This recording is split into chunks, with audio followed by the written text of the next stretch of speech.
Hi friends, ఈరోజు నేను hair stuffing ఎట్లా ప్రిపేర్ చేసుకోవాలి అనేది చూపిస్తున్నాను. ఇది యూజువల్గా ఎక్కడ యూజ్ చేస్తారు అని అంటే ఇండస్ట్రీ వాళ్ళకి ఎక్కువ యూజ్ చేస్తామన్నమాట. ఎందుకంటే డైలీ వాళ్ళకి క్రింపింగ్ చేసి డైలీ స్ట్రైట్నింగ్ చేయడం వల్ల ఏంటంటే వాళ్ళ హెయిర్ అనేది పాడవుతూ ఉంటుంది. ఇంకా బ్యాక్కోమ్ చేయడం వల్ల కూడా హెయిర్ ఫాల్ అనేది చాలా ఎక్కువైతూ ఉంటుంది కదా. సో ఈ స్టఫింగ్ అనేది ఎక్కువగా యూజ్ చేస్తూ ఉంటాం అనమాట. ప్లస్ మనకి క్రింపింగ్ చేసి స్ట్రైట్నింగ్ చేసి అండ్ బ్యాక్కోమ్ చేసి అంత టైం కూడా మనకు ఉండదు అక్కడ. సో క్విక్గా హెయిర్ స్టైల్ అయిపోవడానికి కూడా మనం ఎక్కువ ఈ స్టఫింగ్ యూజ్ చేస్తూ ఉంటాము. ఏంటంటే ఇంకా ముస్లిం బ్రైడల్స్ ఉంటారు కదా, వాళ్ళ కోసం కూడా ఎక్కువ యూజ్ చేస్తూ ఉంటాము. ఎందుకంటే వాళ్ళ దుప్పట్టా అనేది టూ మచ్ హెవీ ఉంటుంది. సో మనం టీస్ చేసి పఫ్ వేయడం వల్ల దుప్పట్టా పెట్టిన వెంటనే అది అణిగిపోతూ ఉంటుందన్నమాట. సో ఇట్లా ఈ స్టఫింగ్ పెడితే కనుక దుప్పట్టా వేసిన ఆ ఫిక్స్డ్గా ఉంటుంది ఆ పఫ్ అనేది. ఇంకా మనకి బ్రైడల్స్ చాలామంది జీలకర్ర బెల్లం పెట్టుకుంటూ ఉంటారు కదా, అప్పటి వరకు పఫ్ అనేది మంచిగానే ఉంటుంది. జీలకర్ర బెల్లం పెట్టగానే అది ఒక షేప్లెస్ అయిపోద్ది ఆ పఫ్ అనేది. అట్లా కాకుండా ఈ స్టఫింగ్ యూజ్ చేయడం వల్ల ఏంటంటే అది జీలకర్ర బెల్లం పెట్టినా మనకి నీట్గా ఫినిషింగ్ అనేది చాలా నీట్గా ఉంటుందన్నమాట. దానికోసం మనం ఈ స్టఫింగ్ ఎట్లా ప్రిపేర్ చేసుకోవాలి అనేది చూపిస్తున్నాను నేను. ఇంకా చాలామంది ఏంటంటే నాకు వాల్యూమ్ కావాలి కానీ క్రింపింగ్ చేయొద్దు, టీస్ చేయొద్దు అంటూ ఉంటారు చాలామంది. అట్లాంటి వాళ్ళ కోసం కూడా ఈ స్టఫింగ్ అనేది చాలా బాగా యూజ్ అయ్యిద్ది. ఇప్పుడు మనకి హెయిర్ ఉన్న వాళ్ళకి క్రింపింగ్ చేసుకోగానే మనకి వాల్యూమ్ వచ్చేస్తుంది, దాన్ని బ్యాక్యూమ్ చేసుకుని వేసేసుకుంటాం మనం. చాలామంది హెయిర్ అంటే చాలా థిన్ ఉంటుంది, ఎంత క్రింపింగ్ చేసినా మనకి వాల్యూమ్ అనేది రాదు. అట్లాంటి వాళ్ళ కోసం కూడా ఈ స్టఫింగ్ అనేది బాగా యూజ్ అవుతుంది.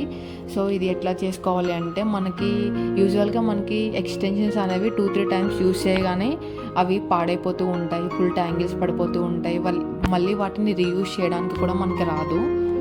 అట్లాంటి వాటిని మనం ఇట్లా స్టఫింగ్ చేసుకోవచ్చు. సో మనకి దీనికోసం ఏంటంటే అట్లా యూజ్ చేయలేని హెయిర్ ప్లస్ ఒక హెయిర్ స్ప్రే తీసుకున్నాను.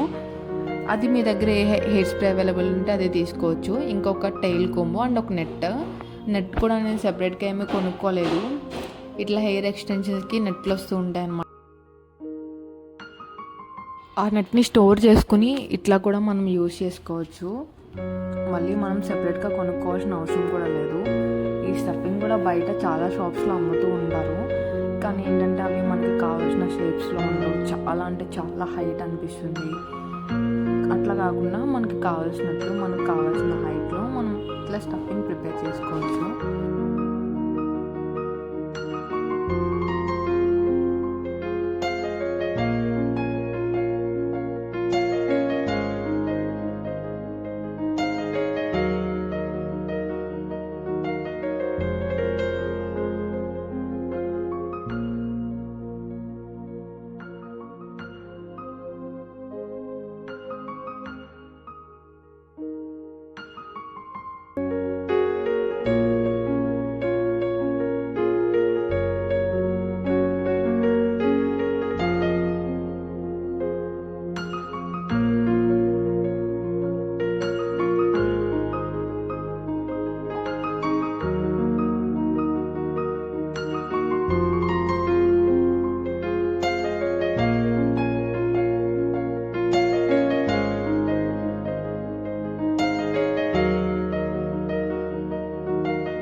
ఈ స్టఫింగ్ వచ్చేసి మనం ఫ్రంట్ పఫ్ వేసుకునేటప్పుడు కానీ ఫ్రంట్ ప్లీట్ చేస్తూ ఉంటాం కదా, ఆ టైంలో కానీ అట్లాంటప్పుడు ఈ స్టఫింగ్ అనేది యూజ్ చేస్తూ ఉంటాం మనం.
Please like, share and subscribe. Thank you.